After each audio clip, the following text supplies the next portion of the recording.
I've been feeling kind of unmotivated very recently with a lot of the art I have been making, so I wanted to change it up a little and draw something that's kind of out of my comfort zone, but overall just something very different from what I normally draw.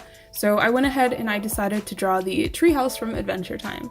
And the paper I am using for this is actually the Strathmore Mixed Media paper. You guys recommended this to me in my most recent sketchbook tour video because I stick with the Canson XL Mixed Media paper, but this one was recommended to me just because it holds things better, and I can definitely feel that just in the paper itself. It's much thicker paper than the Canson paper is.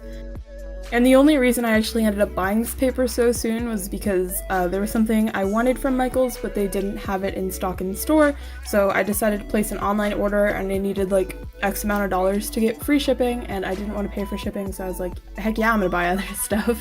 So I decided to pick up a small pad of this paper just to try it out because, again, it was recommended to me, and I love buying things, so it was a win-win situation for me. But, yeah, so I got a small pad of the mixed media paper. In my head, I kept thinking that this was watercolor paper that I purchased, so initially I intended to do this in watercolor, but I was like, oh, but it'll look so much better in Copic markers, but it's watercolor paper, and I don't want to use Copics on watercolor paper. If you don't know, that's a very, very bad thing to do. It'll just soak up so much of the ink that you won't really be getting a good payoff, especially since Copics are expensive. You don't want to put them on watercolor paper.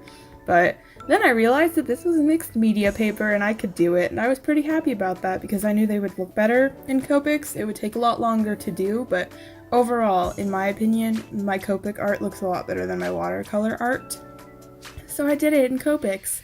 And the reason that I decided to actually draw this was because I, very, very recently finished on and off binge watching Adventure Time. I've never actually seen it start to finish. I watched it when it was on TV when I was younger, the first probably 4 seasons. That's probably around where I cut off, just after season 4. Not intentionally, I don't watch a lot of cable. I stopped watching cable and now I pretty much stick to YouTube and Hulu. My boyfriend recently got Hulu, so I've been mooching off of that, and they had Adventure Time on there. They have Adventure Time on there, I should say. It's still on there. So I went through and I watched the whole thing, and I'm really happy I did because it's a really good show, and it gets so good. If you've never watched it start to finish, I would 10 out of 10 recommend doing that because that was so worth it. There's a ton of episodes. It's a really long show, but every episode's 12 minutes, so you can cram it in anywhere pretty much. I kind of just had days where I would watch it all day, but you pick your poison. But yeah, so I've been doing a lot of actual, just in my sketchbook, Adventure Time doodles here and there, but I wanted to do something a little bit different, and I was like, it'd be really cool to draw the treehouse from Adventure Time because I've wanted to expand my horizons recently and trying to draw more landscapes, scenery, architecture sort of stuff. I haven't started. I want to, but I haven't actually done it.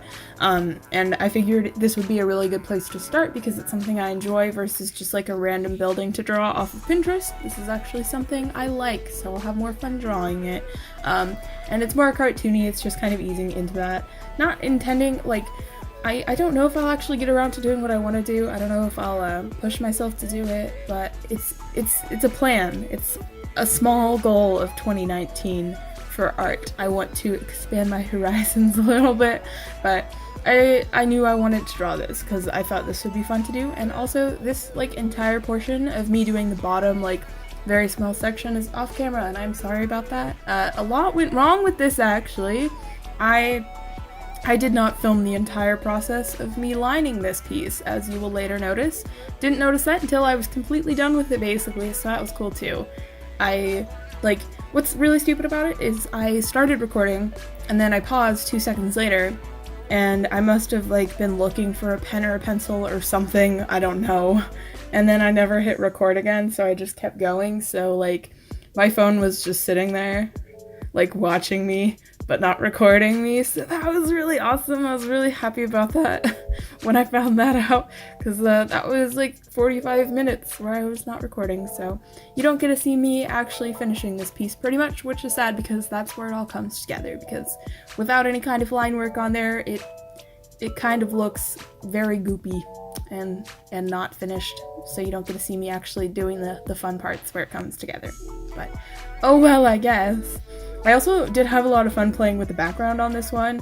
In the reference picture I did, it was like pretty much this exactly. It was just a sunset gradient, which is actually when I was like thinking about doing this, I knew I wanted to do a sunset gradient, so that was nice because I was like, oh, the colors will look nice there. And then I had to refill one of my markers, and I overfilled it, and when I went to flip it over to the chisel tip, it like gooped everywhere, so there's like a blob of ink on the big part of the treehouse and a blob of ink by one of the like, what are those?